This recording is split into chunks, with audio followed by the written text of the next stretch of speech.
1980-ականների Հայաստանում ամենաեկամտաբեր ընդհատակյա բիզնեսներից մեկը ոչ թե ոսկին էր կամ դոլարը, այլ մեխակը։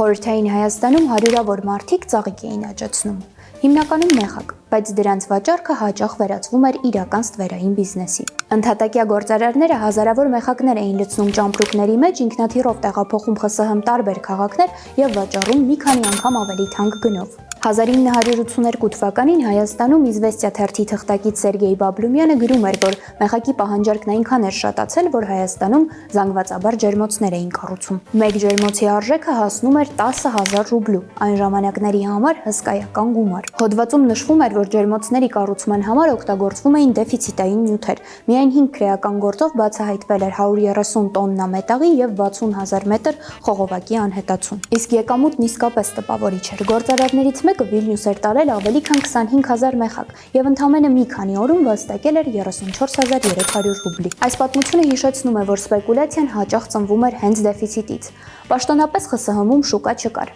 Ոչ պաշտոնապես այն ծաղկում էր բառի բուն իմաստով։